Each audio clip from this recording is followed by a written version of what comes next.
करता हूँ। धन्यवाद जी। Now, Honorable Prime Minister ji to reply the discussion.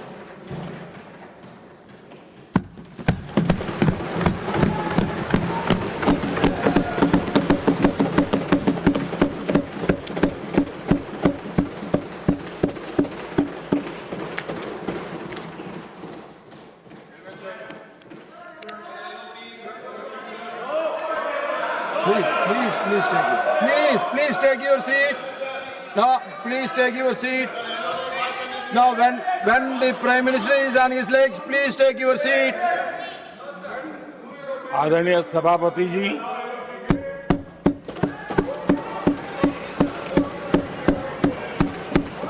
राष्ट्रपति जी के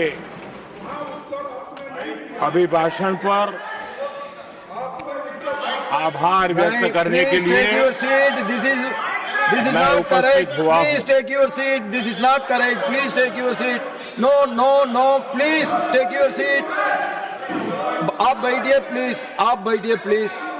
prime minister is on his legs. Please आप बैठिए. प्लीज आप बैठिए.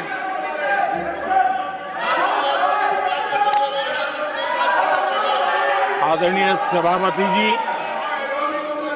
इस धन्यवाद प्रस्ताव पर समर्थन के लिए इस सदन में अपनी भावनाओं को व्यक्त करना मैं अपना सौभाग्य मानता हूं। आदरणीय सभापति जी, विकसित भारत की यात्रा में बीते वर्ष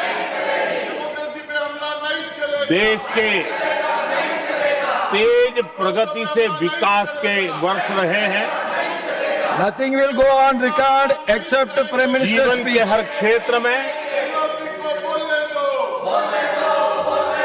समाज के हर वर्ग को उनके जीवन में परिवर्तन का एक कालखंड रहा है। एक सही दिशा में तेज गति से देश आगे बढ़ रहा है। आदरणीय राष्ट्रपति जी ने बहुत ही बढ़िया तरीके से पूरी संवेदनशीलता के साथ उन्होंने This is not correct. इस You विषय please को sit your seat. हम please. सबके सामने प्रस्तुत किया है। आदरणीय सभापति जी, मेरी एक प्रार्थना है, आदरणीय खड़गे जी की उम्र देखते हुए वो बैठ करके भी नारे बोल सकते हैं तो अच्छा होगा, ताकि उनको कष्ट न हो। पीछे नौजवान बहुत लोग हैं, तो खड़गे जी को No. आप बैठते बैठते भी When you are speaking, they are listening. You are नारे listening. बोलने की अनुमति दे दीजिए।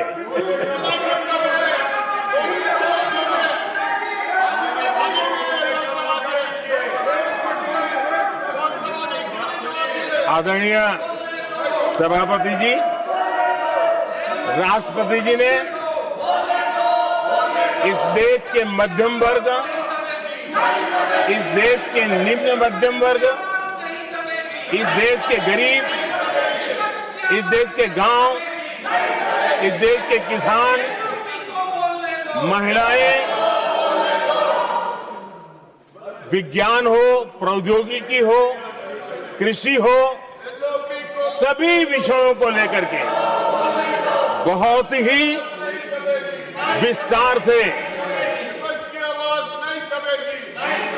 भारत के प्रगति का एक स्वर संसद में गूंजा है।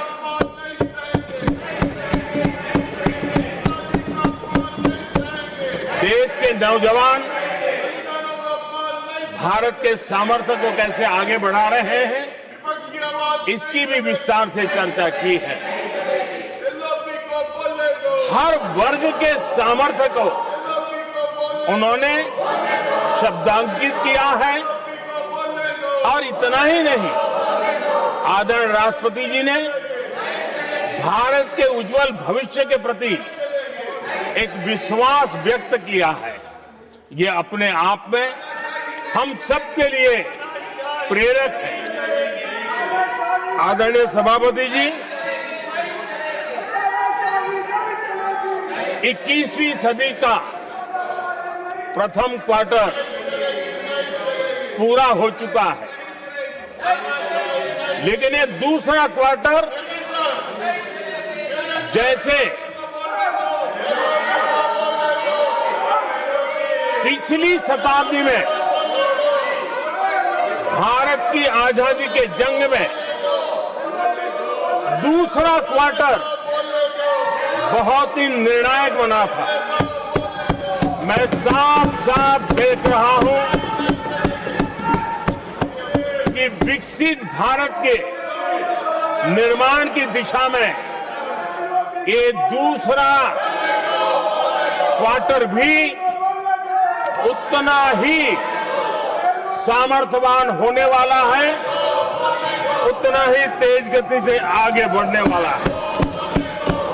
और इसलिए आदरणीय सभापति जी, राष्ट्र का हर व्यक्ति ये महसूस कर रहा है कि एक अहम पड़ाव पर हम पहुंच चुके हैं। अब न हमें रुकना है, न हमें पीछे मुड़ करके देखना है। I will not go ahead to do what you are doing. आगे ही आगे देखना Please है, बैठिए. I am not going to let गति से you चलना now. है। You please बैठिए. और लक्ष्य को प्राप्त करके ही हमें सांस लेनी है। उस दिशा में हम आगे बढ़ रहे हैं। Nothing should go on without except to the Prime Minister's speech.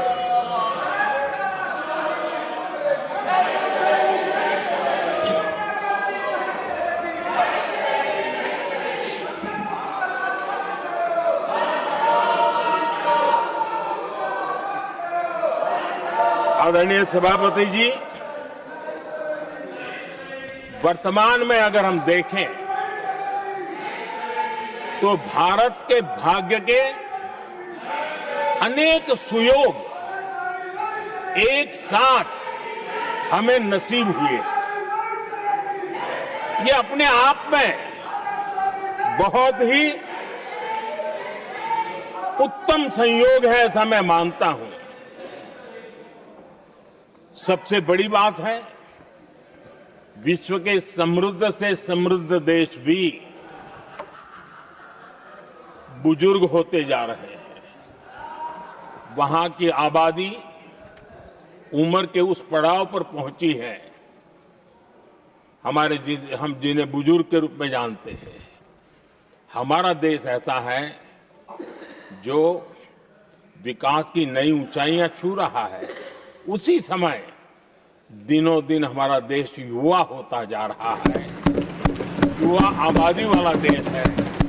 ये अपने आप में एक बहुत अच्छा सुयोग है। आदरणीय सभापति जी, दूसरी तरफ मैं देख रहा हूं जिस प्रकार से विश्व का भारत के प्रति आकर्षण बढ़ा है, और उसमें भी विश्व भारत की टैलेंट का महात्म्य समझ रहा है। हमारे पास आज दुनिया का बहुत ही महत्वपूर्ण टैलेंट पूल है, युवा टैलेंट पूल है, जिसके पास सपने भी हैं, संकल्प भी है, सामर्थ्य भी है। और इसलिए ये दूसरा सुयोग है। शक्ति का आशीर्वाद हमारे साथ है। आदरणीय सभापति जी, भारत आज विश्व में जो चुनौतियां पैदा हो रही है, उन चुनौतियों का समाधान देने वाला एक देश आशा की किरण बना हुआ है।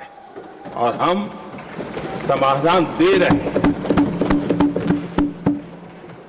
वैसा ही एक महत्वपूर्ण सुयोग है कि आज मेजर इकोनॉमी में भारत का ग्रोथ बहुत हाई है और हाई ग्रोथ और लो इन्फ्लेशन ये बहुत ही यूनिक संयोग है और ये हमारी अर्थव्यवस्था की मजबूती को प्रदर्शित करता है। आदरणीय सभापति जी, हम जिस गति से आगे बढ़ रहे हैं, जब हमें देश की जनता ने सेवा करने का मौका दिया तब फ्रेजाइल 5 के रूप में ये देश जाना जाता था। जब हमें अवसर मिला तब देश आजाद हुआ तब हम दुनिया में 6 नंबर की इकोनॉमी थे, लेकिन इन लोगों ने ऐसा एक हाल करके रखा कि 11 पे पहुंचा दिया। आज हम 3 पर जाने की दिशा में तेज गति से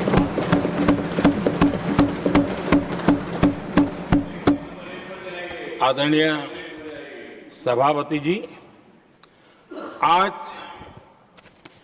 कोई भी सेक्टर देश कीजिए, चाहे साइंस हो, चाहे स्पेस हो, चाहे स्पोर्ट्स हो, हर क्षेत्र में आज भारत एक कॉन्फिडेंस के साथ, आत्मविश्वास से भरा हुआ भारत है।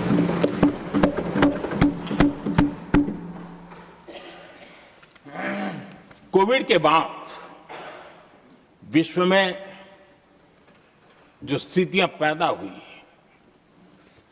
और ऐसी नई नई चीजें जुड़ती गई, आज दुनिया संभल नहीं पा रही है। ऐसे में साफ साफ नजर आ रहा है कि दुनिया एक नए ग्लोबल ऑर्डर की तरफ, नए वर्ल्ड ऑर्डर की तरफ आगे बढ़ रहा है। सेकेंड वर्ल्ड वॉर के बाद एक वर्ल्ड ऑर्डर बना था, अब एक नए वर्ल्ड ऑर्डर की तरफ विश्व बहुत तेजी से आगे बढ़ रहा है। और सबसे बड़ी खुशी की बात है, सारी घटनाओं का अराजनीतिक तरीके से निष्पक्ष भाव से विश्लेषण करेंगे तो झुकाव भारत की तरफ है।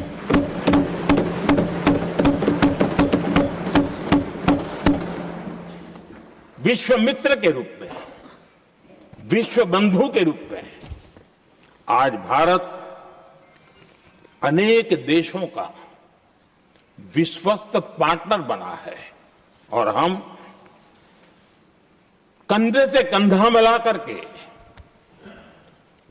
विश्व कल्याण की दिशा में भी अपनी उचित भूमिका निभा रहे हैं, अपने सामर्थ्य से सहाय भी कर रहे हैं।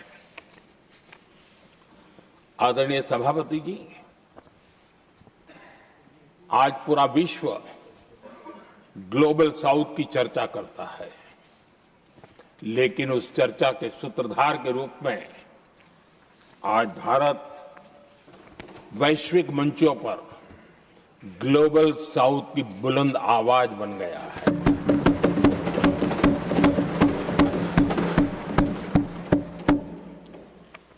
अनेक देशों के साथ आज Bharat future ready trade deals कर रहा है। पिछले कुछ ही समय में दुनिया के महत्वपूर्ण 9 बड़े देशों के साथ 9 बड़े हमारे ट्रेड डील हुए हैं और उसमें मदर ऑफ ऑल डील एक साथ 27 देशों के साथ, यूरोपियन यूनियन के साथ।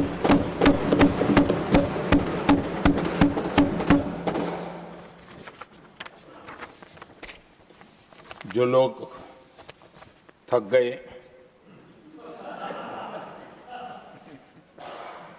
बेचारे चले गए,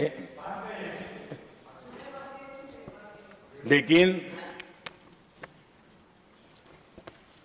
कभी न कभी उनको जवाब देना पड़ेगा कि देश की ऐसी हालत कैसे बना के रखी थी कि दुनिया का कोई देश हमसे डील करने के लिए आगे नहीं आता था। आपने कोशिश की होगी, पीछे पीछे पीछे बहुत चक्कर लगाए होंगे, लेकिन किसी ने आपकी तरफ देखा भी नहीं होगा। क्या स्थिति ऐसे पैदा की? दुनिया के देश ऐसे ही भारत के साथ डील नहीं कर रहे हैं। आदरणीय सभापति जी, इसके पीछे सबसे बड़ी बात, डेवलप कंट्रीज एक डेवलपिंग कंट्री के साथ डील करता है ना, वो अपने आप में भी अर्थ जगत के लिए एक बहुत बड़ा है। और मेरे लिए नई बात नहीं है। जब मुझे गुजरात में सेवा करने का अवसर मिला था तो मैं एक वाइब्रेंट गुजरात समिट करता था और मेरे लिए गर्व की बात थी कि एक स्टेट, हिंदुस्तान का एक स्टेट, मेरी इस वाइब्रेंट समिट के partner country, develop country Japan हुआ करता था। एक राज्य ने सामर्थ्य दिखाया था, आज मेरा देश ये सामर्थ्य दिखा रहा है। ये तब होता है जब आपके पास आर्थिक सामर्थ्य हो, आपके पास आपके नागरिकों के अंदर, देशवासियों में एक ऊर्जा हो, और खास करके मैन्युफैक्चरिंग के लिए एक मजबूत इकोसिस्टम हो, तब जाकर के विश्व आपके साथ डील करने के लिए आगे आता है। वोट बैंक की राजनीति में डूबे हुए लोगों ने कभी भी देश के ऐसे अनेक पहलुओं पर मजबूती देनी चाहिए, ये कभी उनकी प्राथमिकता नहीं रही, और उसी का परिणाम है। और जहां तक कांग्रेस पार्टी का सवाल है, मैं साफ साफ कहना चाहता हूं, और मेरे शब्दों पे भरोसा नहीं तो मैं देश को, लोगों को कहूं, कुछ मत करो, सिर्फ लाल किले से कांग्रेस के प्रधानमंत्रियों के जो भाषण है, सिर्फ उन भाषणों का एनालिसिस कर लो, आपको साफ साफ लगेगा कि न उनके पास कोई सोच थी, न उनके पास कोई विजन था, और न ही कोई इच्छा शक्ति थी। और इसका परिणाम है कि देश को इतना भुगतना पड़ा। आदरणीय सभापति जी, मैं कोटि कोटि देशवासियों का आभारी हूं। उन्होंने सेवा करने का अवसर दिया। हमारी काफी शक्ति उनकी गलतियों को ठीक करने में जा रही है। दुनिया के मन में जो उनके समय की छवि है, उस छवि को धोने में मेरी ताकत लगती है। ऐसा बर्बाद करके रखा हुआ था, और इस काम के लिए हमने फ्यूचर रेडी पॉलिसीज पर बल दिया है। और आज आपने देखा होगा, देश नीति के आधार पर चल रहा है, पॉलिसीज के आधार पर चल रहा है। एडोकिज्म को हमने त्याग कर दिया है, और उसके कारण विश्व का विश्वास बनता है। हमने रिफॉर्म, परफॉर्म, ट्रांसफॉर्म के मंत्र को लेकर के आगे बढ़े, और आज स्थिति ऐसी है कि देश रिफॉर्म एक्सप्रेस पर सवार हो चुका है।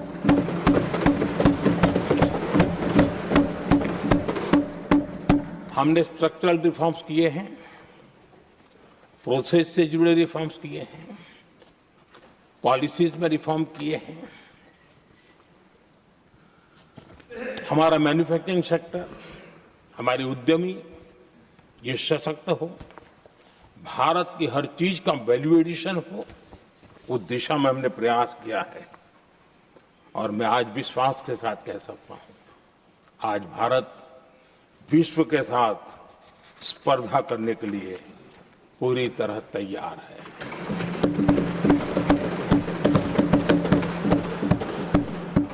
जब मैं विश्व के सीईओ फोरम की समिट देखता हूं, आज दुनिया हमारे उद्यमियों को समानता के रूप में देखती है। और जब पिछले दिनों सभी दलों के डेलीगेशन विश्व में गए थे, ये भाव उन्होंने भी अनुभव किया और आकर के मुझे सभी दल के माननीय सांसदों ने अपने अनुभव बता रहे थे, बड़ा गर्व से कह रहे थे कि हाँ, बराबरी से बात हो रही है। ये हमारे लिए अपने आप में बात है। आदरणीय सभापति जी, एमएसएमई का बहुत बड़ा नेटवर्क जितना सामर्थ्यवान होता है, वो लंबे अरसे तक इकोनॉमी को एक ताकत देता है। हमने उस दिशा में बल दिया और हमने कई रिफॉर्म्स किए हैं। आज हमारे एमएसएमई नेटवर्क पर दुनिया का भरोसा बढ़ रहा है। बड़े बड़े हो सकता है हम हवाई जहाज नहीं बनाते होंगे, लेकिन कई हवाई जहाज है जिसमें कई पुर्जे मेरे देश के छोटे छोटे एमएसएमई बना रहे हैं। आदरणीय सभापति जी, देश में हुए इन प्रयासों का नतीजा सबके सामने है। बड़े बड़े देश भारत के साथ व्यापारिक संबंध बनाने के लिए बहुत ही आतुर है। यूरोपीय संघ का ट्रेड डील हो, अमेरिका के साथ अभी हुआ जो ट्रेड डील हो, और कल हमारे पीयूष जी ने सदन में विस्तृत जानकारी भी दी है। और पूरा विश्व खुल करके इस ट्रेड डील का तारीफ कर रहा है। और उसमें जब यूरोपियन यूनियन के साथ ट्रेड डील हुआ तो विश्व को एक भरोसा हुआ कि अब वैश्विक स्तर पर स्थिरता की संभावना बढ़ेगी। अमेरिका के साथ ट्रेड डील होने के बाद विश्व को और भरोसा हो गया कि जो स्थिरता की एहसास हो रहा था, अब गति का भी एहसास होने लगा है। अब विश्व के लिए शुभ संकेत है। आदरणीय सभापति जी, इसका सबसे बड़ा लाभ हमारे देश के नौजवानों को होगा। और जब मैं नौजवान कहता हूं तो उसमें मध्यम वर्ग का भी नौजवान होता है, शहर का नौजवान भी होता है, गांव का नौजवान भी होता है, बेटा भी होती है, बेटी भी होती है। और इसलिए उसे टुकड़ों में न देखा जाए। मेरे देश के युवा के सामर्थ्य का हमें गौरव करना चाहिए। और उनके लिए पूरा विश्व बाजार अब खुल चुका है। अब उनके लिए अवसर ही अवसर है। और मैं उनको कहता हूं, आइए दोस्तों, मैं आपके साथ कंधे से कंधा मिला करके खड़ा हूं। हिम्मत कीजिए, बढ़िए। देश आपके साथ खड़ा है और दुनिया आपका स्वागत करने के लिए इंतजार कर रही है। आदरणीय सभापति जी, जिस प्रकार से दुनिया में हमारे युवा प्रोफेशनल्स की मांग बढ़ रही है, इवन केयर गिवर्स की मांग बढ़ रही है। हर कोई मिलता है, हमें इस प्रकार के लोग चाहिए। इस प्रकार कुछ लोग तो अपना स्पेशल ऑफिस यहां बना रहे हैं रिक्रूट करने के लिए, योग्य टैलेंट की खोज के लिए। इसका मतलब हुआ कि भारत के प्रोफेशनल्स के लिए भी विश्व में बहुत बड़े अवसर बन रहे हैं। आदरणीय सभापति जी, ये संसद का उच्च सदन, ये एक प्रकार से राज्यों का प्रतिनिधित्व करता है। और जो चर्चा की बारीकियां मैंने देखी, मेरा मन कहता है कि थोड़ा स्तर इसका ऊपर होना चाहिए था। और वहां से तो ज्यादा होना चाहिए। वो तो कितने साल तक सरकारों में रहे हैं, वहां से जरा चर्चा का स्तर ऊंचा होना चाहिए था। लेकिन उन्होंने ये मौका भी गंवा दिया। ये उन पर कैसे भरोसा कर सकता है। आदरणीय सभापति जी, मैं कल एक माननीय सदस्य को सुन रहा था। यूं तो वो अपने आप को राजा कहलाने में बहुत गर्व करते हैं, लेकिन वे आर्थिक असमानता की चर्चा कर रहे थे। बताइए, जो खुद को राजा माने और वो आर्थिक असमानता की बात करे, तो आपको लगता है कि क्या यही देखने के बाकी रह गए थे क्या? आदरणीय सभापति जी, हमारे टीएमसी के साथियों ने काफी कुछ कहा। जरा खुद तो अपने गरेबा में देखें। निर्मम सरकार पतन के जितने भी पैरामीटर्स हैं, उन सब पैरामीटर्स में नए नए रिकॉर्ड बनाते जा रहे हैं और यहां उपदेश दे रहे हैं। क्या हाल करके रखा हुआ है। ऐसी निर्मम सरकार से वहां के लोगों का भविष्य अंधकार के अंदर डूब रहा है, लेकिन इनको कोई परवाह नहीं है। सत्ता सुख के सिवाय कोई आकांक्षा नहीं और वे यहां उपदेश देते हैं। घुसपैठ, दुनिया का समृद्ध से समृद्ध देश भी अपने यहां गैर कानूनी नागरिकों को बाहर निकाल रहा है। हमारे देश में घुसपैठियों को बचाने के लिए अदालतों को तब तक प्रेशर पैदा किया जा रहा है। मेरे देश का नौजवान कैसे ऐसे लोगों को माफ करेगा जो घुसपैठियों की वकालत करने के लिए ताकत लगा रहे हैं। और घुसपैठिए मेरे देश के नौजवानों के हक छीन रहे हैं, उनकी रोजी रोटी छीन रहे हैं, आदिवासियों की जमीन छीन रहे हैं, बेटे बेटियों की जिंदगी पर खतरे पैदा हो रहे हैं। लेकिन उनके लिए महिलाओं पर अत्याचार होते रहे। सत्ता नीति के सिवाय कुछ करना नहीं, और वो यहां पर हमें उपदेश दे रहे हैं। और ऐसे चिंताजनक सभी विषयों पर आंखें मूंद करके बैठे हुए वो लोग हैं। एक हमारे माननीय सदस्य काफी कुछ बोल रहे थे, जिनकी पूरी सरकार शराब में डूब गई, जिनके शीश महल घर घर में नफरत का कारण बन गए, और शायद उनको ब्लैक शब्द ज्यादा पसंद है। हर एक अपना अपना एक भूतकाल होता है।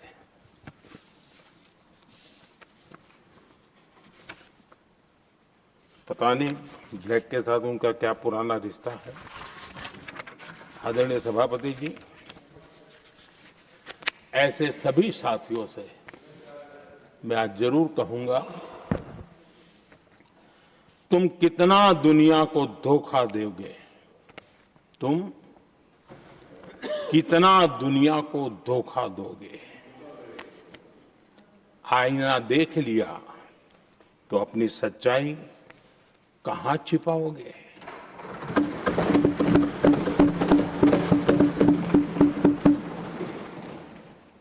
कांग्रेस हो, टीएमसी हो, डीएमके हो, लेफ्ट हो, ये दशकों से केंद्र में सत्ता में रहे हैं, सत्ता के भागीदार रहे हैं।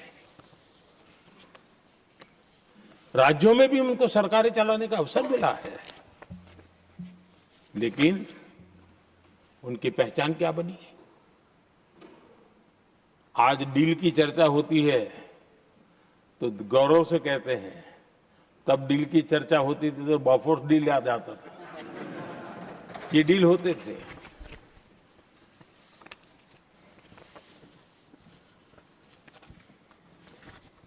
उन्होंने सिर्फ जेब भरने का काम किया। नागरिकों के जीवन में बदलाव आना ये उनकी प्राथमिकता नहीं थी। आदरणीय सभापति जी, मैं कुछ उदाहरणों के साथ भी बात बताना चाहता हूं, क्योंकि यहाँ चर्चा में ये सारे विषय आए हैं और इसलिए मुझे लिए कहना बहुत जरूरी है। अब एक उदाहरण देता हूं मैं बैंकिंग सेक्टर का। बैंकिंग सेक्टर एक प्रकार का अर्थव्यवस्था की ग्रिड होता है। 2014 से पहले फोन बैंकिंग का कालखंड था। नेता के फोन जाते थे और उसके आधार पर करोड़ों रुपया दे दिए जाते थे। और गरीबों को तो बैंकों में दुत्कार मिलती थी, नफरत होती थी। देश की 50% से ज्यादा आबादी बैंक के दरवाजे तक नहीं देख पाई थी। कांग्रेस के नेताओं के फोन पर अरबों रुपये लोगों को दे दिए गए और जो ले जाते थे वो अपनी पर्सनल प्रॉपर्टी मान करके पैसे हजम कर जाते थे। यही खेल चलता रहा। कांग्रेस और यूपीए के राज में और आज जो इंडी अलायंस बनकर के बैठे हैं उनके राज में बैंकिंग व्यवस्था तबाही के कगार पर खड़ी थी।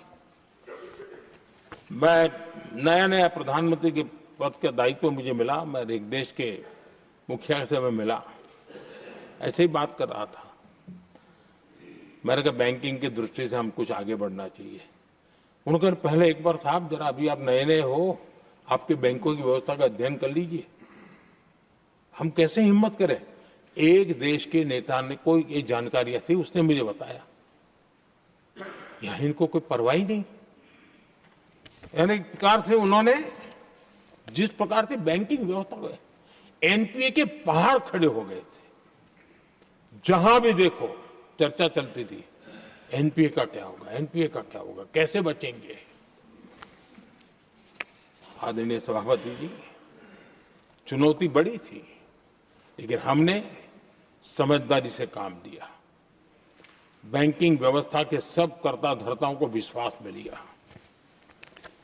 रिफॉर्म की आवश्यकता थी, हिम्मत के साथ रिफॉर्म किए, पारदर्शी व्यवस्था बनाई, ढेर सारे बैंकिंग रिफॉर्म्स हुए और जो सरकारी बैंक दुर्बल हो चुकी थी, ठीक नहीं चल पाती थी, उसको हमने बड़ी बैंक के साथ मर्जर कर दिया। और मुझे याद है किसी एक महाशय बड़े अपने आप को विद्वान मानने वाले ने लिखा था, अगर मोदी सरकार बैंकों में ये कर ले तो हिंदुस्तान का बहुत बड़ा रिफॉर्म हो जाएगा। वो काम मैंने आते ही कर दिए थे। आदरणीय सभापति जी, और इन सारी चीजों का नतीजा हुआ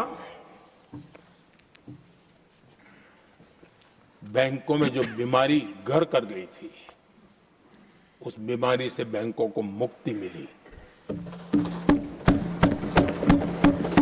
बैंकों का स्वास्थ्य सुधरा, लगातार सुधरा, अभी भी तेजी से आगे दौड़ रहे हैं। और बैंकिंग का जब स्वास्थ्य सुधरा तो लेन देन का कारोबार भी उनका बढ़ा, लोगों को पैसे मिलने लगे, सामान्य व्यक्ति को पैसे मिले। ऐसे ऐसे गरीब लोगों को लोन मिले जिनके लिए कभी बैंक के दरवाजे बंद थे, बेचारा दूर से देख करके उसे जाना पड़ता था। आज मुद्रा योजना जो देश के नौजवान को अपने पैरों पर खड़े रहने की ताकत देता है, मुद्रा योजना जो स्वरोजगार की प्रेरणा देता है, लेकिन स्वरोजगार के भाषण के काम नहीं होता है, उसका हाथ पकड़ना पड़ता है, उसको साथ देना पड़ता है, उसको सहाय देनी पड़ती है। और हमने मुद्रा योजना के साथ द्वारा 30 लाख करोड़ रुपया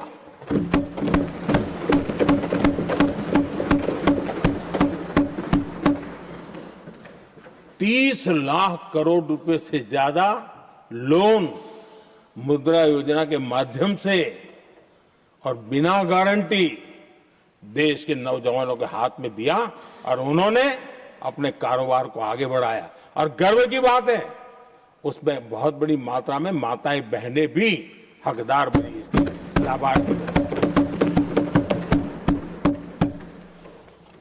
सेल्फ हेल्प ग्रुप, इन दिनों ग्रामीण महिलाएं बड़े सपने देखती हैं, खुद अपने पैरों पर खड़ा होना चाहती थी। विमेन सेल्फ हेल्प ग्रुप का हमने विस्तार तो किया ही किया, लेकिन 10 करोड़ बहनों को हमने सीधी आर्थिक मदद की व्यवस्था की। हमारे एमएसएमई सेक्टर को हमने भरपूर लोन दी।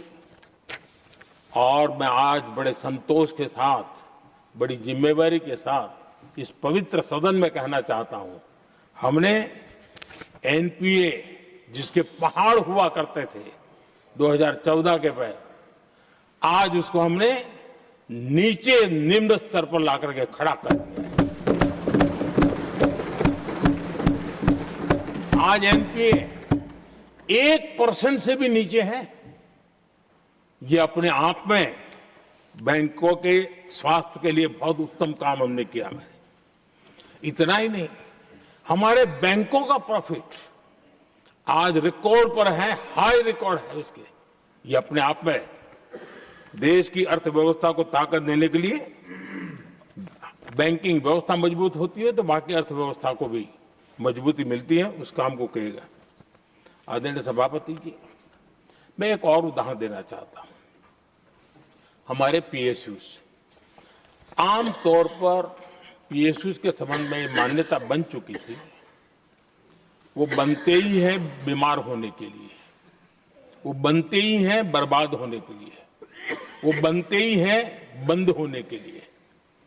हमने इस पूरी मानसिकता को हकीकतों के आधार पर बदलने में सफलता प्राप्त की है।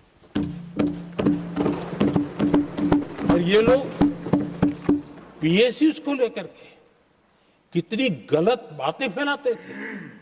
अर्बन नक्सल की तरह ऐसे पीएसयूज के दरवाजे के बाहर मजदूरों की मीटिंग करके भड़काने का पाप करते थे, गुमराह करने का काम करते थे। इन्होंने LIC, state bank of India और भी एचएएल, ऐसे हर एक को बड़ा भला बुरा और इतना भद्दे तरीके से, जब उनकी सरकार थी तब तो ये इन चीजों को संभाल नहीं पाते थे, उसको कुछ कर भी नहीं पाते थे। आदरणीय सभापति जी, हमने इसमें भी हिम्मत दिखाई। हमने पीएसयूज के संबंध में भी रिफॉर्म्स किए, रिफॉर्म्स की एक लगातार परंपरा चलाई। आज एलआईसी बेस्ट तरीके से होता है, पूरे कार्यकाल में अपना एलआईसी का जन्म हुआ तब तक उत्तम से उत्तम परफॉर्मेंस का कालखंड उसका गुजर रहा है। जिन पीएसयूज को कांग्रेस के नेता ताले लगवाने की कगार पर पहुंच चुका था और उसी पर अपनी राजनीतिक रोटी सेकने का प्रयास भी किया गया था, आज हमारे पीएसयूज रिकॉर्ड प्रॉफिट पर हैं।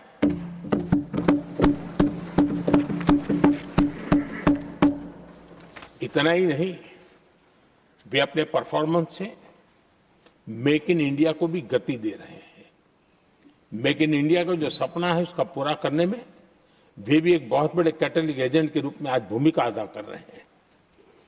रिकॉर्ड संख्या में रोजगार बना रहे हैं। इतना ही नहीं, हमारे कुछ पीएसयूज आज विश्व के अंदर जा रहे हैं, विश्व में भी अपनी ताकत दिखा रहे हैं, विश्व के साथ जुड़ रहे हैं, दुनिया के कई देशों के विकास यात्रा में वो भागीदार बन रहे हैं। आज हमारे पीएसयूज को बहुत बड़े बड़े ऑर्डर देश से भी और देश के बाहर से भी मिलने लगे हैं। ये अपने आप में मैं जो कहता हूं ना, एक बहुत महत्वपूर्ण पड़ाव पर ये देश 25 साल है, उसका संकेत यहां नजर आता है। आदरणीय सभापति जी, कांग्रेस ने विश्वासघात करने के विषय में भी हमारे देश के अन्नदाता को भी नहीं छोड़ा। इस देश में 10 करोड़ किसान ऐसे हैं जिनके पास 2 हेक्टेयर से भी कम जमीन है, छोटे किसान हैं। उनकी तरफ कभी परवाह नहीं की गई, उनकी तरफ कभी देखा नहीं गया, नहीं उनके दिमाग में ये छोटे किसानों का कोई महात्मा था। उनको लगता है कुछ बड़े लोगों को संभाल लिया तो गाड़ी चल जाएगी, और यही राजनीति करते रहे। आदरणीय सभापति जी, हमारे दिल में छोटे किसान के प्रति एक दर्द था। हम जमीनी हकीकतों से परिचित थे और उसी के कारण हम पीएम किसान सम्मान निधि योजना लेकर के और आप इतने कम समय में हमारे इन छोटे किसानों के खाते में 4 लाख करोड़ रुपया हमने दिया है। 4 लाख करोड़ रुपया आंकड़ा छोटा नहीं होता है आदरणीय सभापति जी। और उसने हमारे छोटे किसानों को एक नई ताकत दी है, नए सपने देखने का सामर्थ्य दिया है। और मुझे पक्का विश्वास है कि हमारा किसान उस दिशा में जरूर भारत की आशा अपेक्षा के अनुरूप परिणाम देगा।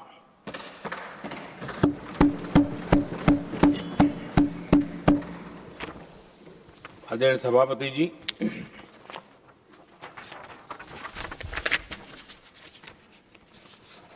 यहां कुछ साथियों ने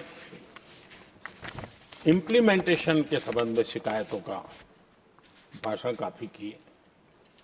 शायद वो तय करके आए थे कि ऐसा ऐसा बोलना है, तो इसमें तो उनका ऐलान दिखता था, बाकी में तो नहीं दिखता है। आदरणीय सभापति, जब ये इम्प्लीमेंटेशन को लेकर के इतनी बड़ी बड़ी बातें करते हैं, मैं एक जरा किस्सा सुनाता हूं। मैं किसी का भला बुरा कहने के लिए नहीं कर रहा हूं, मैं सिर्फ हकीकत है रख रहा हूं। परेशानी जिनको होगी उनको होगी, लेकिन तथ्य तो तथ्य ही होते हैं। हमारे देश के एक नेता हिमाचल प्रदेश के दौरे पर गए थे और वहां से आने के बाद उन्होंने खुद ने ये घटना कहीं सुनाई, रिकॉर्ड पर उपलब्ध है। उसमें उन्होंने कहा,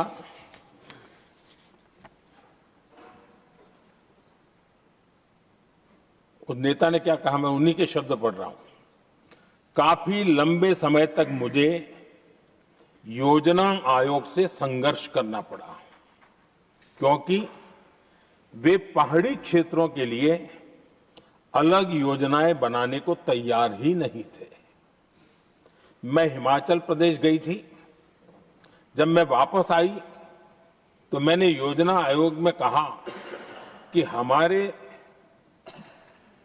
कामदारों को, वर्कर्स को जीप की जरूरत नहीं है, बल्कि खच्चरों की आवश्यकता है, ताकि कम से कम उन पर सामान आदि लादा जा सके। आगे उन्होंने कहा, लेकिन मुझे बताया गया हम पैसा तो जीप के लिए ही देंगे, क्योंकि खच्चरों के लिए पैसे देने की पॉलिसी नहीं है। इसी भाषण में आगे वो कहती हैं, अब वहां सड़कें ही नहीं थी। उनका कहने का कारण यह था कि हिमाचल में जहां वो गई वहां सड़कें ही नहीं थी। अब वहां सड़कें ही नहीं थी तो फिर उस पर जीप का क्या लाभ हो सकता है? जीप लेकर के कौन जाएगा जहां रोड नहीं है? लेकिन उस समय योजना आयोग का जोर था या तो जीप या तो कुछ भी नहीं। आदरणीय सभापति जी, ये भाषण किसी और का नहीं, ये कांग्रेस के वरिष्ठ नेता और तत्कालीन प्रधानमंत्री इंदिरा गांधी का भाषण है।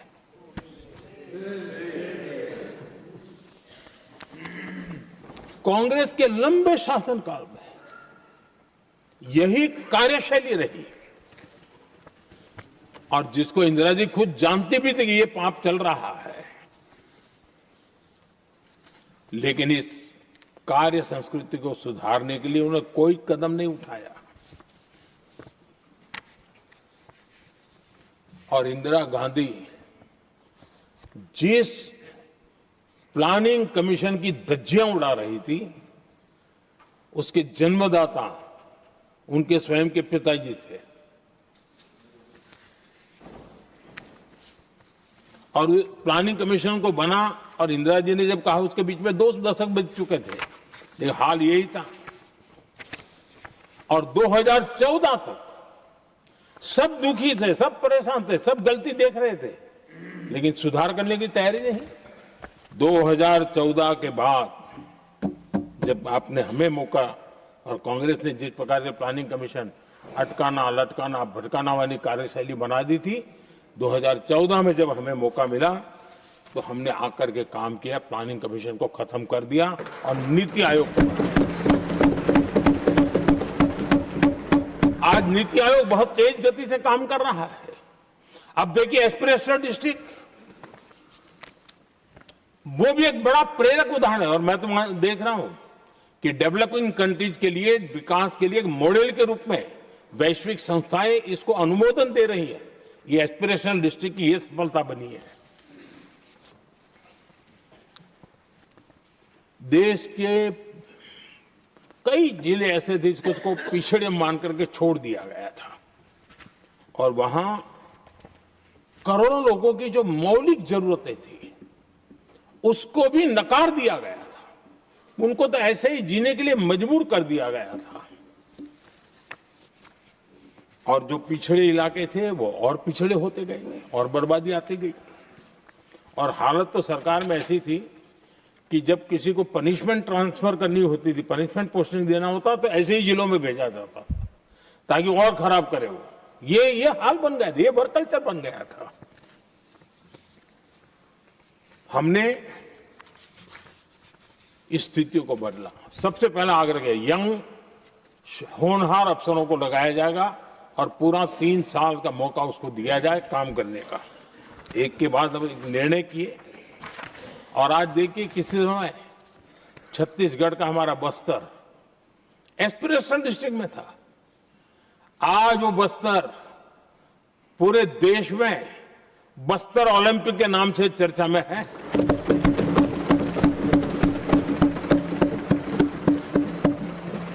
आज विकास की धारा बस्तर के गांव-गांव पहुंच रही है। अभी कुछ गांवों में पहली बार बस देखी, पूरे गांव ने उत्सव मनाया बस्तर में। ये परिस्थितियां छोड़ करके गए हुए हैं लोग और यहां पर पता नहीं किस प्रकार से देश को कहां ले जाना चाहते हैं लोग। आदरणीय सभापति जी, इंप्लीमेंटेशन क्या होता है, ये एस्पिरेशनल डिस्ट्रिक्ट एक बहुत बड़ा शानदार उदाहरण है। ऐसे तो सैकड़ों उदाहरण हैं लेकिन मैं कहने के लिए इसको उल्लेख कर रहा हूं। कांग्रेस के हमारे साथियों को ये जो बदलाव आ रहा है उसमें इंप्लीमेंटेशन नजर नहीं आ रहा है और उनका तो एक ही वो प्लानिंग कमीशन वाला मॉडल है, जीप और खच्चर वाला मॉडल, यही वो लोग जानते हैं, उससे आगे कुछ नहीं जानते। और ये इंप्लीमेंटेशन कैसे करते हैं, मेरा जन्म नहीं हुआ था उसके पहले सरदार वल्लभ भाई पटेल ने नर्मदा नदी पर बांध बांधने की कल्पना की। विषय तो पक्का हो गया, सरदार साहब नहीं रहे, खैर नेहरू जी ने शिलान्यास किया। अब इंप्लीमेंटेशन देखिए इनको। मेरा जन्म नहीं हुआ था जब इसकी कल्पना की गई थी और प्रधानमंत्री बनने के बाद मैंने इसका उद्घाटन किया, ये हाल है।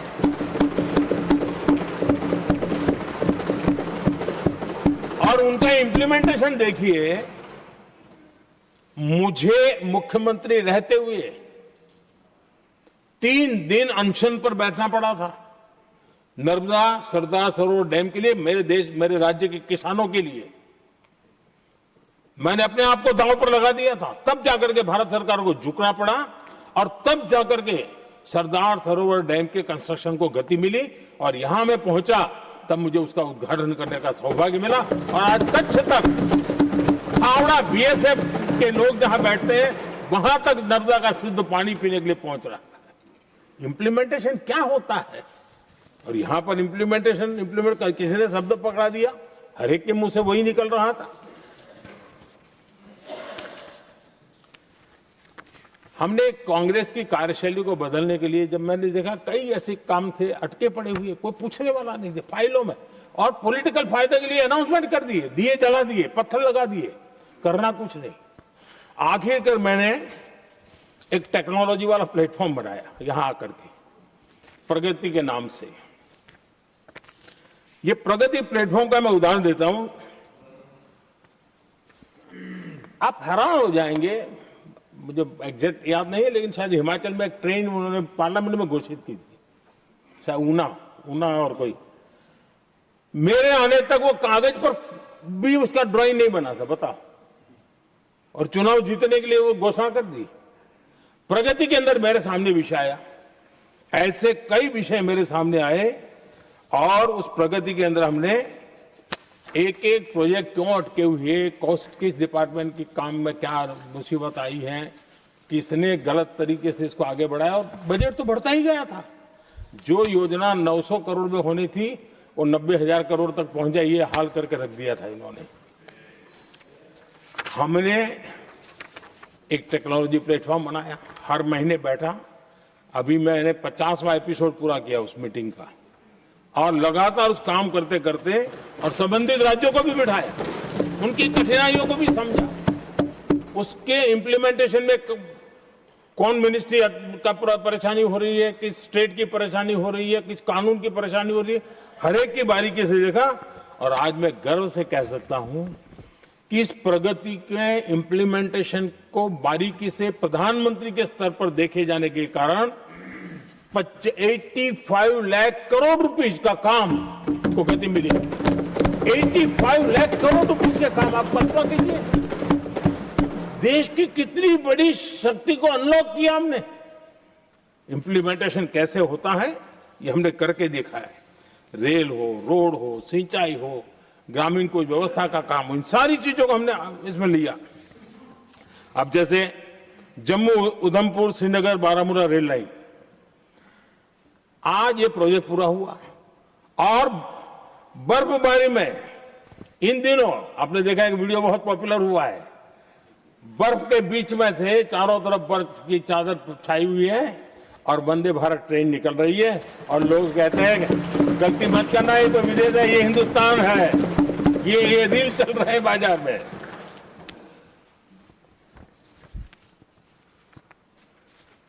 लेकिन 3 दशक तक यही प्रोजेक्ट लटका हुआ था।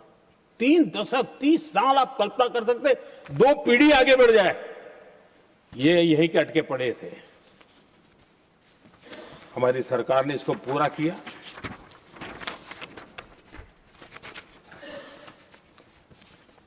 आदरणीय सभापति जी, मैं असम की बात करता हूं, और कोई ये मत सोचो कि मैं चुनाव है इसलिए बोल रहा हूं, इनके पाप है इसलिए मुझे कहना पड़ रहा है। कांग्रेस सिर्फ इमेजिन करती है और इंप्लीमेंट करने का उनको कोई लेना देना ही नहीं होता है। अब असम का बोगीबिल ब्रिज, ये बोगीबिल ब्रिज अरुणाचल और असम को जोड़ने वाला बहुत महत्वपूर्ण ब्रिज, कितने ही सालों तक ये प्रोजेक्ट लटका रहा। हमने प्रगति के माध्यम से इसको रिव्यू किया और असम सहित पूरे नॉर्थ ईस्ट को बहुत बड़ी सुविधा वाला ये काम हमने पूरा किया। आदरणीय सभापति जी,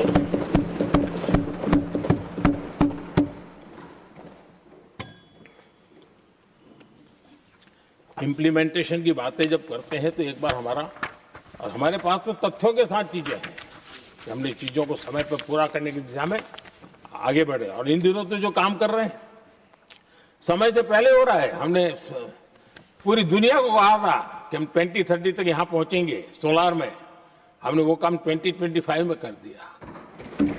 हमने इथेनॉल का समय तय किया था, हम उसमें भी 2-3 साल पहले ही काम पूरा कर लिया। तो एडवांस में हम काम पूरा करने का, इंप्लीमेंटेशन की ताकत हमारे से उससे भी ज्यादा है। आदरणीय सभापति जी, भाजपा हो, एनडीए हो, हमारा अप्रोच, चीजों की तरफ देखने का हमारा दृष्टिकोण, समस्या के समाधान के लिए हमारी सोच और कांग्रेस के बीच में आसमान जमीन का अंतर है, बहुत फर्क है। मैं आपको उदाहरण देता हूं। हमारी सोच यह है कि 140 करोड़ देशवासी ये इतने सामर्थ्यवान हैं कि वह चुनौतियों को समाधान दे सकते हैं। ये हमारी सोच है, हमारा भरोसा है देशवासियों पर। उनके सामर्थ्य पर हमारा भरोसा है और यही लोकतंत्र की भी सच्ची ताकत होती है। लेकिन कांग्रेस देशवासियों को ही समस्या मानती है। अब मैं इनका इतना बोल करके छोड़ दूंगा तो आज पता नहीं रात को उनको नींद नहीं आएगी और गालियां कल कैसी दे उसका प्लानिंग चलेगा। लेकिन मैं उदाहरण के साथ बताना चाहता हूं किस प्रकार से लोग सोचते थे देशवासियों के लिए।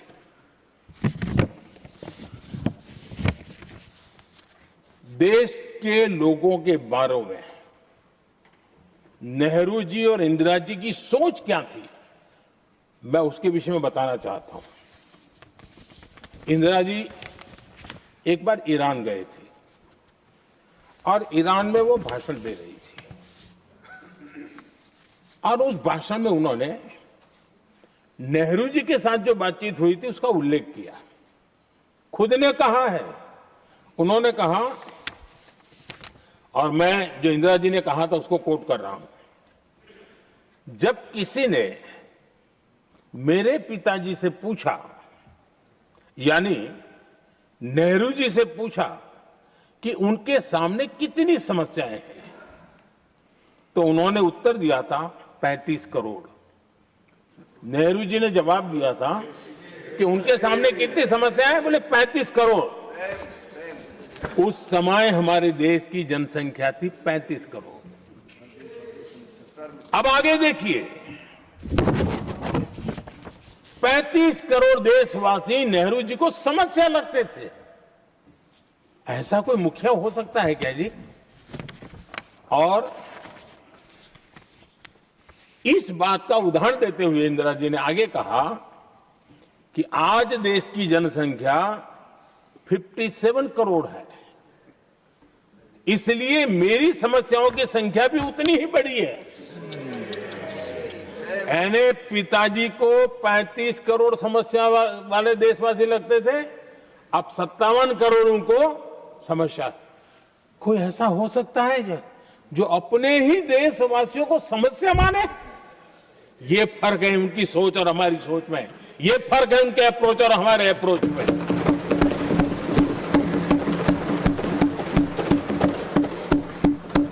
नेहरू जी हो या इंदिरा जी हो या पूरी कांग्रेसी बिरादरी हो, ये लोग भारत के लोगों को समस्या मानते हैं। आदरणीय सभापति जी, मेरे कई कोटेशन मिलेंगे। मैंने दुनिया के सामने कहा है, देश के सामने कहा है, और कहा है इसलिए नहीं, ये मेरा कन्विक्शन है। अरे चुनौतियां कितनी ही क्यों ना हो, 140 करोड़ समाधान हमारे पास है।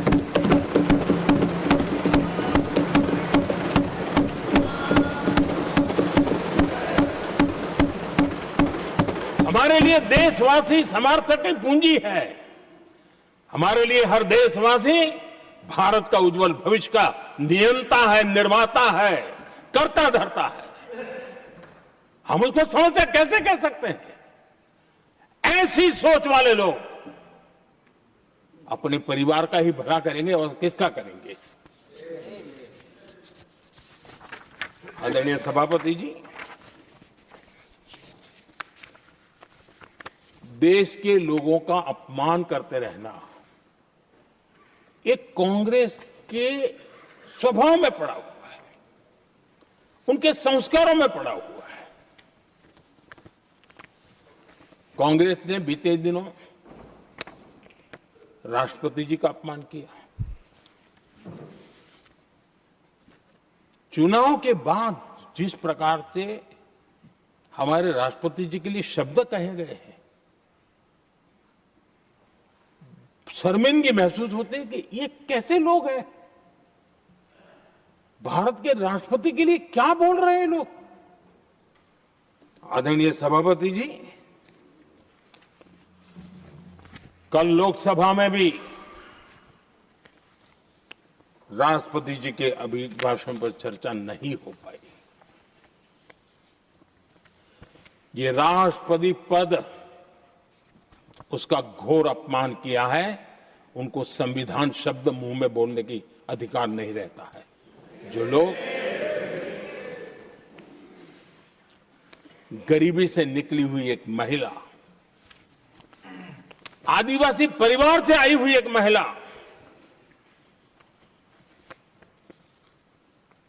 जब आपने लोकसभा में जो व्यवहार किया है, आपने आदिवासी समाज का अपमान किया है, आपने महिला का अपमान किया है, भारत के सर्वोच्च पद पर विराजमान संविधान ने जिनको सर्वोच्च पद दिया है, आपने उनका अपमान किया है, आपने संविधान का अपमान किया है।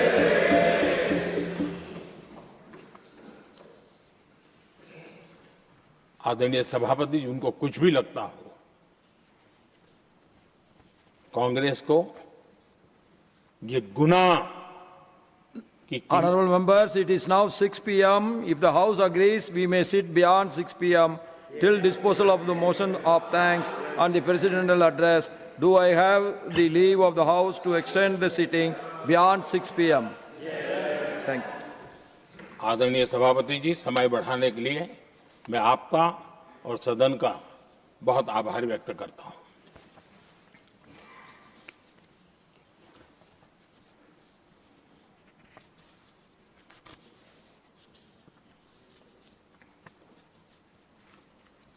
आदरणीय सभापति जी, बड़ी दर्दनाक लोकसभा की घटना है और शायद हताशा निराशा तो हम समझ सकते हैं, लेकिन इसके लिए देश के पवित्र लोकतंत्र के मंदिर को ही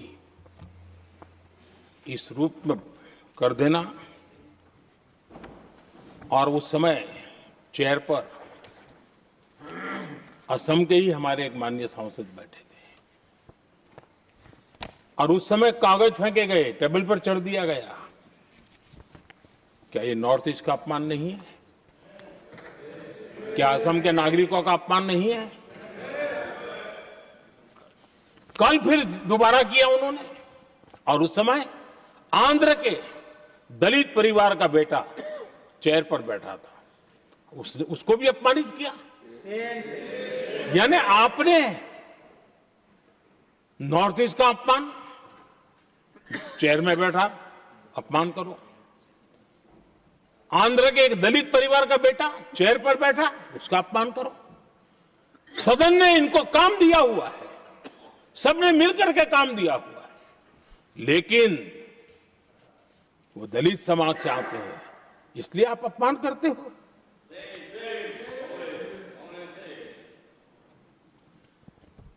और ऐसा लगता है कांग्रेस के लोगों को असम की जनता के प्रति बड़ी नफरत है। उनको लगता है कि उसकी जनता ने उनका साथ छोड़ दिया मतलब उनके दुश्मन हो गए। क्या कभी लोकतंत्र में ऐसे सोचते हैं क्या? मुझे तो तब बहुत पीड़ा हुई थी जब भारत रत्न भूपेन हजारिका जी, जो कि इस देश के बहुत ही सम्मानीय व्यक्तित्व है जी, आज भी घर घर में उनको स्मरण करते हैं लोग। उनके प्रति जो भक्ति का भाव है आप कल्पना नहीं कर सकते, लेकिन उनको इसकी भी कोई परवाह नहीं है। और जिस प्रकार से, और हमारा सौभाग्य था कि हमने भूपेन हजारिका जी के देश के लिए जो उनका योगदान था, नॉर्थ ईस्ट जैसे इलाके से पूरे देश को अपने वाणी से, अपने विचारों से, अपनी अभिव्यक्ति से बांध के रखा था। हमने भारत रत्न देने का निर्णय किया, इस पर भी इनको ऐतराज। और मैं तो हैरान हूं, खड़गे जी अगर होते तो मैं उनकी हाजिरी में कहता ही है, इन्होंने जिस प्रकार से बोला ना भारत रत्न के बाद, वो वीडियो पर उनका चेहरा देखेंगे ना, आपको लगा रहे ये ऐसे लोग हैं, ऐसा व्यवहार करते हैं। और ये कहा, अरे ये तो सिंगर थे। मैं समझता हूं कि ये किसी का भी अपमान करने में कभी भी पीछे नहीं रहते हैं। उन्होंने भूपेन हजारिका जी को भारत रत्न दिया, उसका भी विरोध किया। ये पूरे असम का विरोध है, पूरे देश के कला प्रेमियों का विरोध है। और मुझे पक्का विश्वास है असम कभी भी इस अपमान को भूलने वाला नहीं है।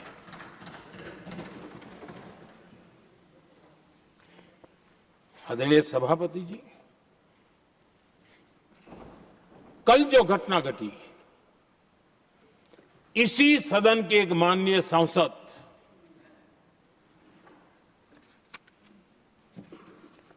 कांग्रेस के शातिर दिमाग जिनका है, ऐसे एक युवराज ने उनको गद्दार कह दिया। अहंकार कितनी सातवें आसमान पर पहुंच चुका है इनका। और कांग्रेस को छोड़कर के कितने ही लोग निकले हैं, कांग्रेस के कितने टुकड़े हुए हैं, कई लोग दूसरे दलों में गए हैं, लेकिन औरों को तो किसी को गद्दार नहीं कहा उन्होंने। लेकिन कल सांसद को गद्दार इसलिए कहा क्योंकि वो सिख थे। ये सिखों का अपमान था, एक गुरुओं का अपमान था। और कांग्रेस के अंदर जो कूट कूट करके सिखों के प्रति नफरत भरी पड़ी है ना, उसका वो अभिव्यक्ति थी। और इसी सदन के माननीय सांसद है वो, और उनको जरा भी दर्द नहीं, वरना आज खड़े होकर के कह सकते थे कि कल जो हुआ इसी सांसद की गरिमा के अनुरूप नहीं था, हमें खेद है, एक शब्द तो बोल देते। लेकिन सिखों के प्रति उनके मन में जो नफरत भरी पड़ी है, और इसी के कारण उन्होंने कल, और जिसका परिवार देश के लिए शहादत देने वाला परिवार के वो सदस्य है, उन्हें अपने राजनीतिक विचारों में परिवर्तन किया, इसलिए गद्दार हो गए। और एक गद्दार शब्द छोटा नहीं है। मेरे देशवासी को कोई गद्दार कहे, ये कैसे देश सहन करेगा?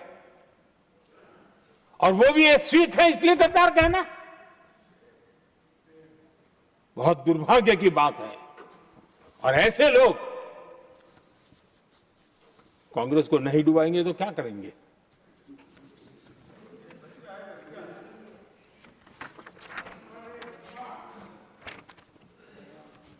आदरणीय सभापति जी, एक तरफ ये दृश्य है और दूसरी तरफ हमारे सदानंद जी मास्टर का दृश्य है।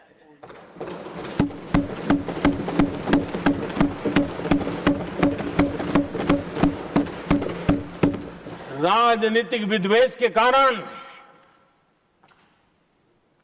उनके दोनों पैर काट दिए गए। भरी जवानी में दोनों पैर काट दिए। कटे हुए पैर से जिंदगी गुजार रहे हैं, लेकिन संस्कार इतने ऊंचे हैं कि वाणी में भी अपशब्द नहीं निकलता है, बर्तन में भी कटुता नजर नहीं आती। गर्व होता है। और कल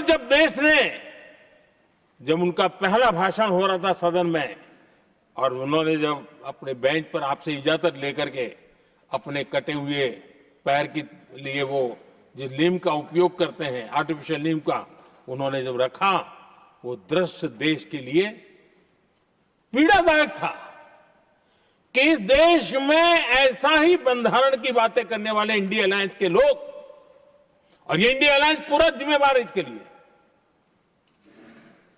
वैचारिक असहमति के कारण एक नौजवान के, और वो भी एक टीचर, शिक्षक के प्रति गर्व से, आदर से देखा जाता है, उसके पैर काट दे। लेकिन उनको कोई खेद नहीं है, उनको कोई दर्द नहीं है। लेकिन मैं मास्टर सदानंद जी को हृदय से अभिनंदन करता हूं कि उन्होंने जिस प्रकार से इतनी भयानक हमले के बाद भी देश की सेवा का अपना व्रत जारी रखा, और आज देश की नीति निर्धारण में अंदर अपना योगदान दे रहे हैं। ये गर्व की बात है। और ऐसे लोगों के सहारे हम राजनीति में जीते हैं, काम करते हैं। देश के लिए जीने मरने की प्रेरणा मिलती है। ये संस्कार हमें पाए हैं ऐसे लक्षावधि कार्यकर्ताओं के तब से पाए हुए हैं। आदरणीय सभापति जी,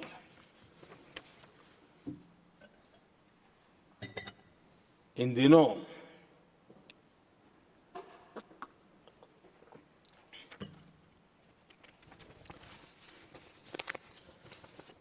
और वैसे कांग्रेस के हमारे साथियों का मुझ पर जरा विशेष प्रेम है, वो स्पेशल प्रेम है। और जब मैं जिम्मेवारी जो मिली है उसके तहत, और जिम्मेवारी न मिलती तो भी देश के लिए जीना हमने सीखा है। हम विकसित भारत की जमीन मजबूत कर रहे हैं, उसको एक ताकत दे रहे हैं। एक तरफ देश के युवाओं के लिए मजबूत जमीन तैयार कर रहा हूं, तो कांग्रेस मोदी की कब्र खोदने के कार्यक्रम करवा रही है। और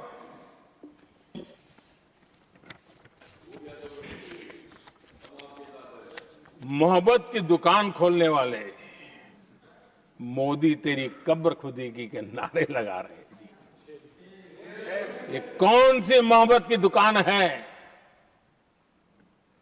जो देश के ही किसी नागरिक के कब्र खोदने के सपने देखती हो? ये कौन सा संविधान से उन्होंने सीखा है जो देश के ही किसी नागरिक के कब्र खोदने की बात करते हो? क्या ये संविधान का अपमान नहीं है? क्या ये मानवता का अपमान नहीं है? क्या ये सार्वजनिक जीवन की मर्यादाओं का अपमान नहीं है? और उनको इसका कोई खेद नहीं है। अगर इसके बाद क्या बयान देंगे? बयान देखो, प्रधानमंत्री राज्यसभा में भी रो रहा था।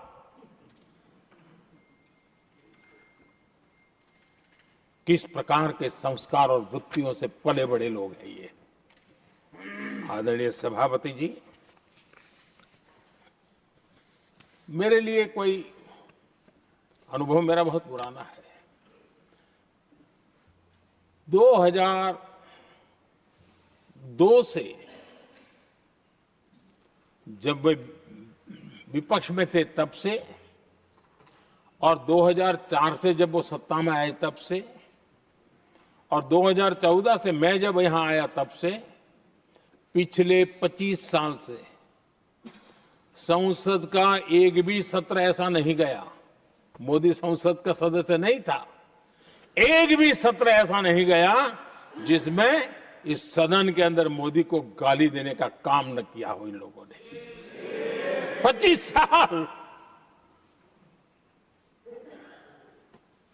और मुझे किसी ने पूछा था, मोदी जी आपके स्वास्थ्य का क्या राज है? मैंने कहा, मैं डेली 2 किलो गाली खाता हूं।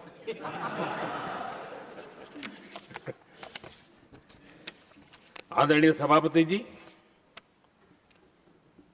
ये मोदी की कब्र क्यों खोदना चाहते हैं?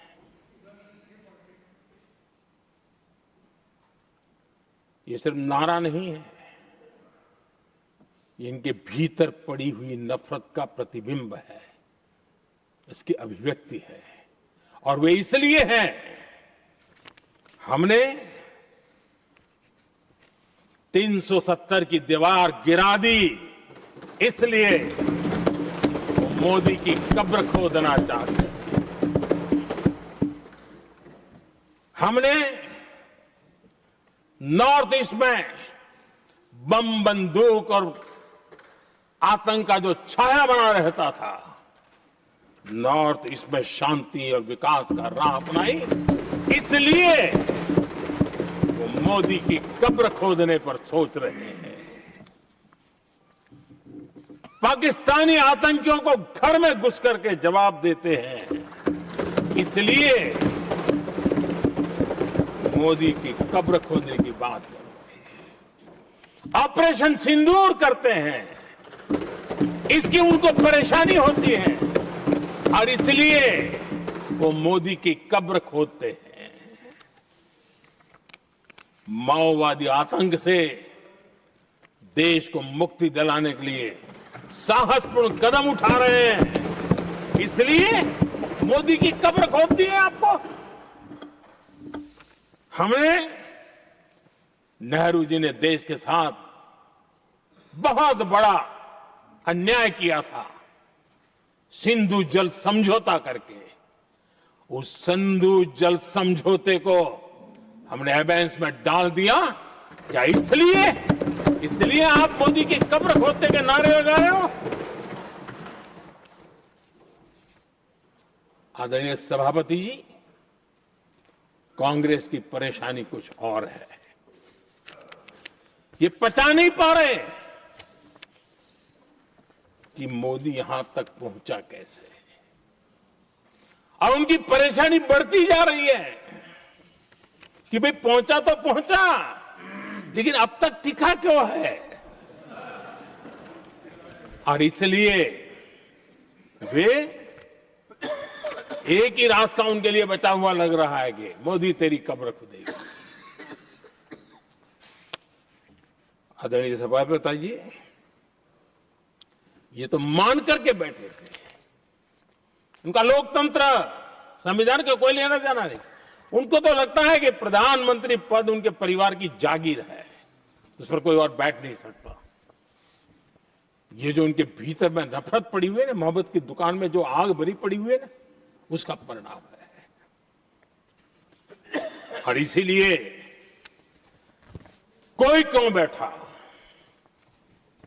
हमारा पैतृक अधिकार था, इसलिए मोदी की कब्र खोदने का नारा लेकर के वो चल रहे हैं। आदरणीय सभापति जी, कांग्रेस के शाही परिवार को देश ने दशकों तक अवसर दिया है, ऐसा नहीं है। देश ने आपके लिए भी अपना भविष्य दांव पे लगाया था, लेकिन आपने गरीबी हटाओ के नारे लगाए, गुमराह किया। लाल किले पर से कांग्रेस के एक भी प्रधानमंत्री के भाषण में गरीबी हटाने की बात ना आई हो, ऐसा नहीं हुआ है। लेकिन किसी भी प्रधानमंत्री ने गरीबी हटाने के लिए क्या किया, वो एक बार भी नहीं आया। वो नारे से अधिक कुछ नहीं था उनका। और मोदी ने रास्ता अपनाया गरीब को एम्पावर करने का, गरीब को सशक्त करने का। और मेरे देश के गरीबों को मैं सलाम करता हूं, उन्होंने देश की योजनाओं को समझा, स्वीकारा और अपने सामर्थ्य को बढ़ाने के लिए प्रयास किया। मैं देश के गरीबों का गौरवगान करता हूं कि हमारी नीतियों पर भरोसा करके, हमारी नीयत पर भरोसा करके उन्होंने भी अपने आप को खपाने के लिए कोई कमी नहीं रखी। और 25 करोड़ मेरे गरीब परिवार के भाइयों ने गरीबी को परास्त किया और खुद गरीबी से बाहर आए हैं। मैं उनको सलाम करता हूं। मेरे 25 करोड़ देशवासी जो निराशा में पड़े हुए थे, दूर एक आशा की किरण दिखाई दी, उठ खड़े हुए और आज हमारे साथ चल पड़े। आदरणीय सभापति जी, 2014 के पहले ये इम्प्लीमेंटेशन की बातें करते थे। हमारे यहां सैकड़ों लोग रेलवे क्रॉसिंग पर मरते थे। स्कूल की बस रेलवे क्रॉसिंग से जा रही है, 20-20, 25-25 स्कूल के बच्चे मरने की खबरें आती थी।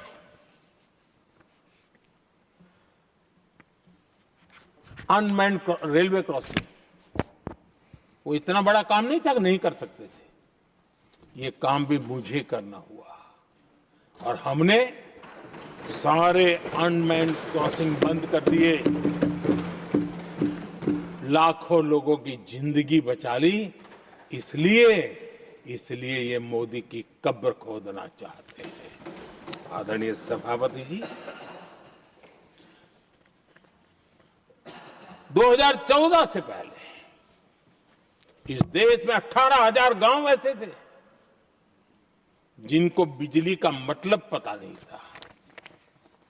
बिजली का कोई तार होता है, कोई बल्ब होता है, कोई लट्टू जलता हुआ उसमें उजाला निकलता, पता नहीं था उनको। 18,000 गांव 2014 के बाद जब आपने हमें दायित्व देशवासियों ने दिया, उन 18,000 गांव जिन्होंने कभी बिजली का मुंह तक नहीं देखा था, बिजली का शब्द भी कान पे नहीं सुना था, उन गांवों में उजाला पहुंचाया। इसलिए इनको मोदी की कब्र खोदने के सिवाय अब कोई रास्ता नहीं दिख रहा है।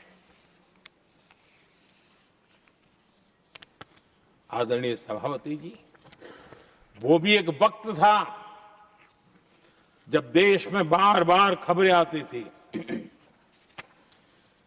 मीडिया में हेडलाइन हुआ करती थी,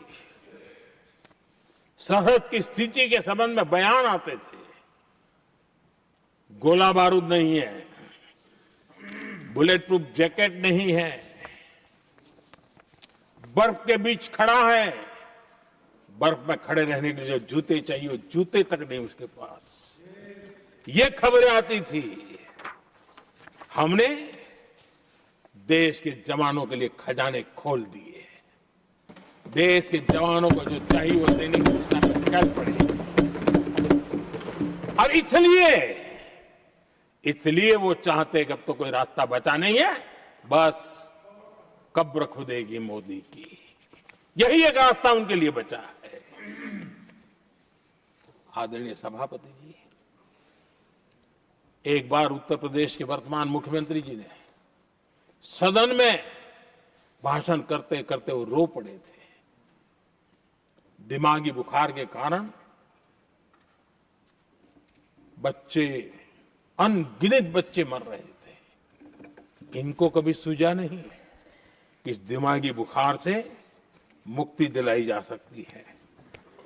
आदरणीय सभापति जी, आंख की बीमारी ट्रकोमा, लोग परेशान होते थे, आंखें चली जाती थी और विज्ञान प्रगति कर चुका था, हो सकता था, वो नहीं कर सकते थे। हमने दिमागी बुखार से भी मुक्ति दिलाई और हमने ट्रकोमा से भी देश के लोगों की आंखें बचाई। यही सफलताएं हैं, यही संवेदनशीलता है, समाज के लिए जीने मरने का यही संकल्प है। पल पल, तिल तिल समाज के लिए बिताना, घिसना, झलना, वो उनको परेशान कर रहा है। तब जाकर के मोदी तेरी कब्र खुदेगी, ये मंत्र लेकर के चल रहे हैं, ये सपने देख करके चल रहे हैं और बातें लोकतंत्र की करते हैं। मोहब्बत की दुकान के साइन बोर्ड लगाते हैं। क्या सार्वजनिक जीवन में ऐसी नफरत होती है? आदरणीय सभापति जी, इनकी सरकार रिमोट से चलती थी, मेरी सरकार भी रिमोट से चलती है। 140 करोड़ देशवासी मेरा रिमोट है।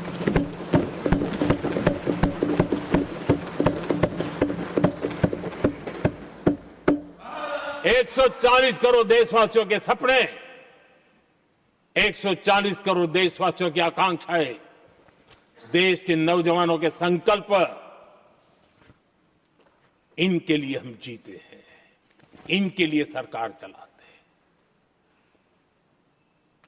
सत्ता हमारे लिए सुख का रास्ता नहीं है, सत्ता हमारे लिए सेवा का माध्यम है।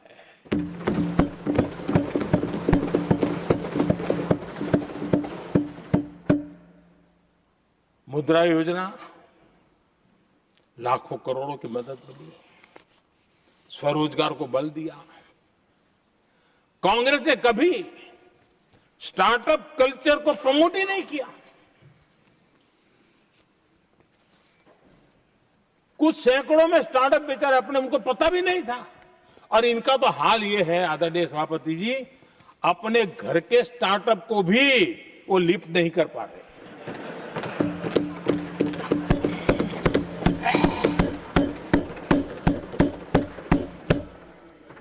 और हमारी सरकार में आज 2 लाख से ज्यादा स्टार्टअप है। और जब सफलता एक के बाद एक जन सामान्य के दिलों को जीतती है ना, तब जाकर के उनके पास एक ही रास्ता बचा है, मोदी तेरी कब्र खुदेगी। लेकिन उस हमारा याद कीजिए, बीएसएनएल को लेकर के चुटकुले चलते थे, कार्टून बनते थे। आज स्वदेशी 4G स्टैक हमने खड़ा कर दिया। 5G दुनिया में सबसे तेज गति से रोल आउट करने का काम हमने कर दिया। कम्युनिकेशन की नई जनरेशन, नई टेक्नोलॉजी, नई सोच, इसको हमने आगे बढ़ाया। और इसलिए दर्द जुबान पे आ रहा है, मोदी तेरी कब्र खुदेगी। आदरणीय सभापति जी,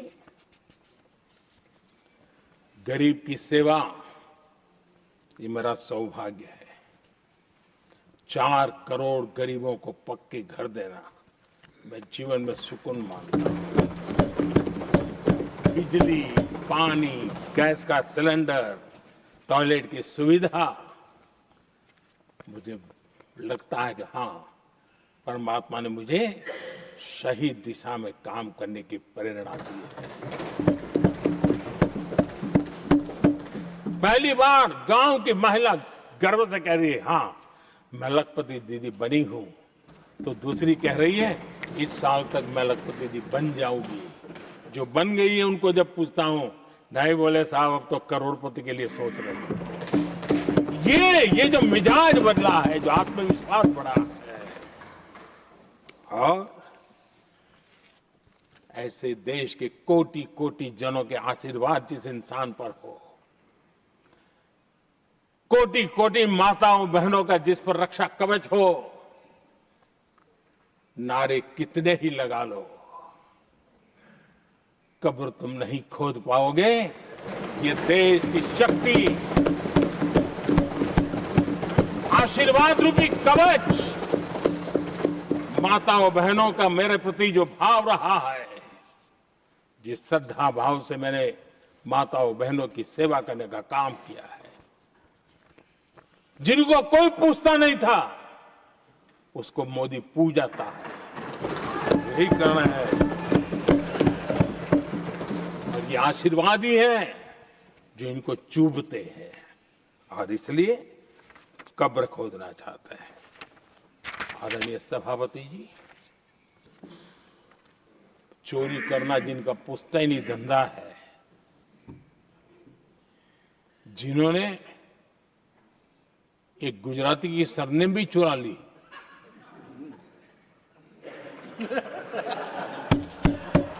महात्मा गांधी की सरनेम चुरा ली, ये लोग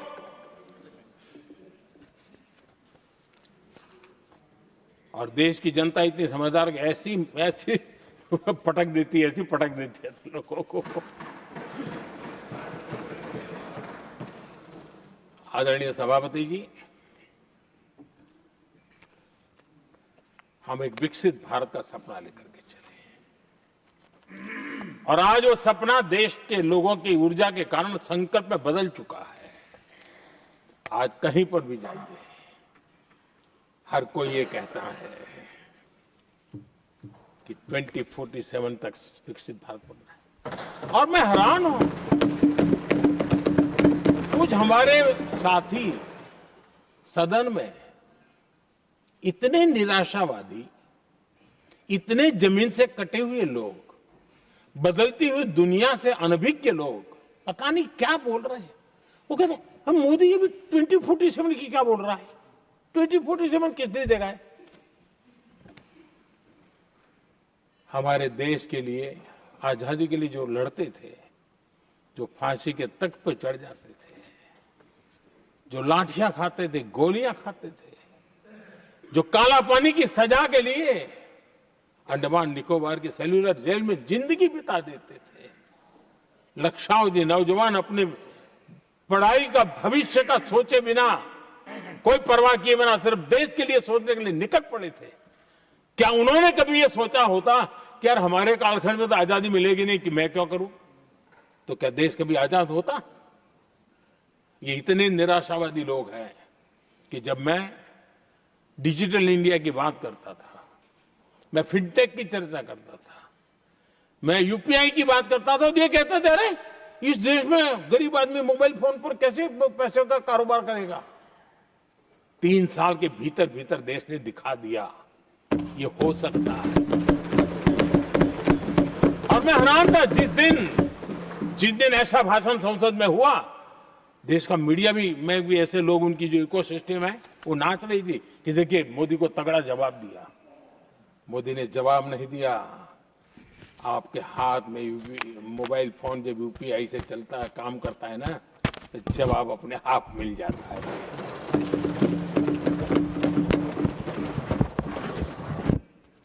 आदरणीय सभापति जी, कांग्रेस के समय एक व्यंग चला करता था और आमतौर पर कहा जाए, और सीरियस नेचर की चर्चा में भी आता था, हंसी मजाक में भी आता था। इंडिया मिस द बस, ये कॉमन वर्ड हो चुका भाई, मौका गंवा दिया, बाजी हाथ से चली गई।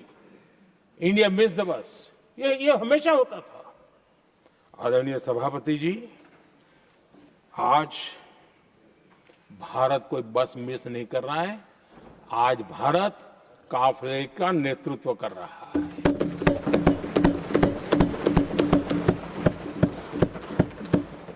आदरणीय सभापति जी, देश का भविष्य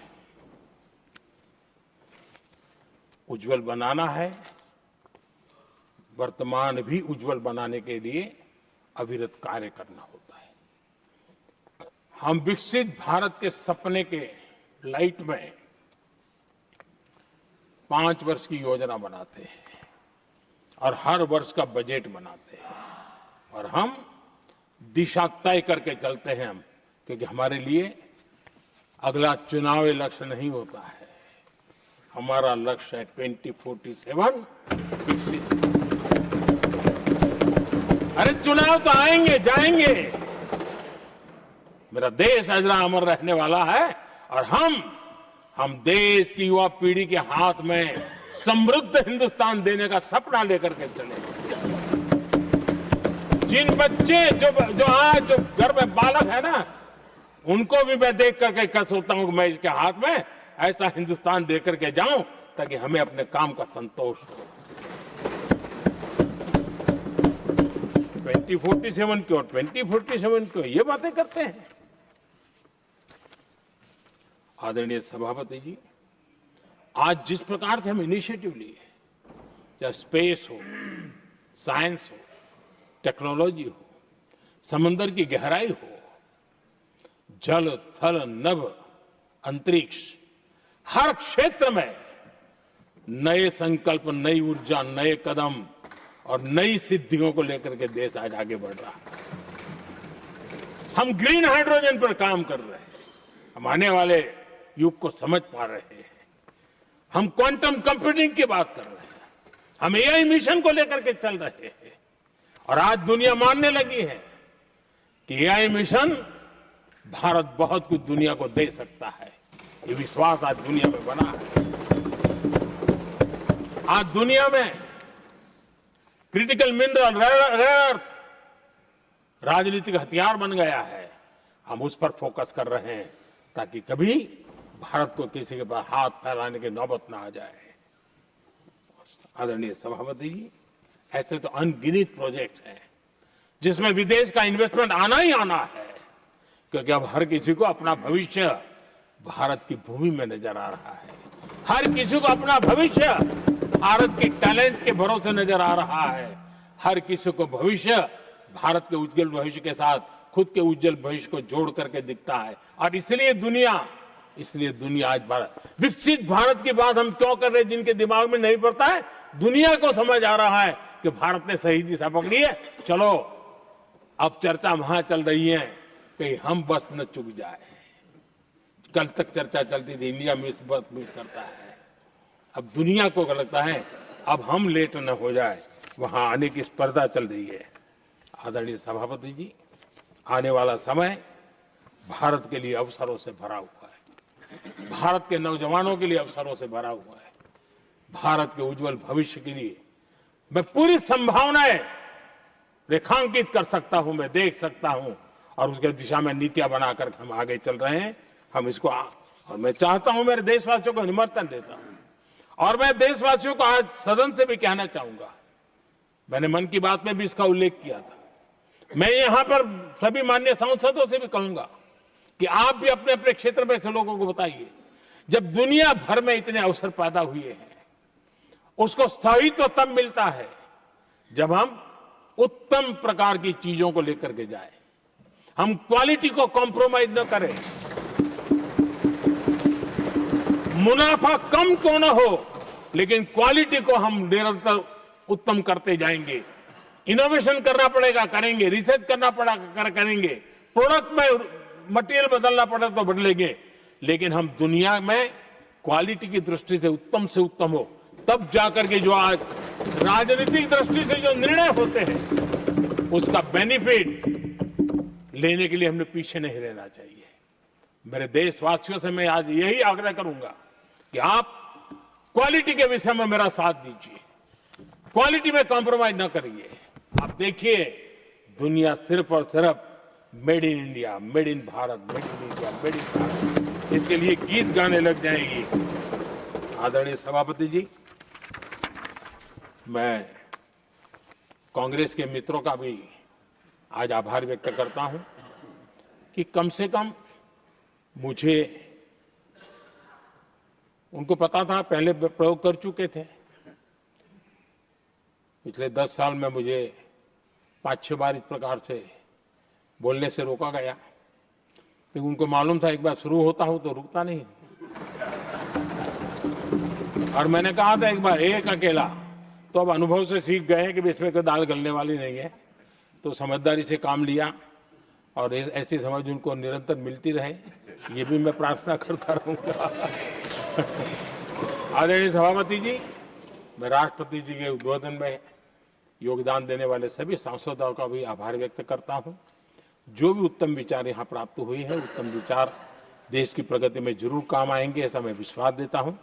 और आदरणीय राष्ट्रपति जी का इस संबोधन के लिए मैं हृदय से आभार व्यक्त करते हुए मेरी वाणी को विराम देता हूं। बहुत बहुत धन्यवाद।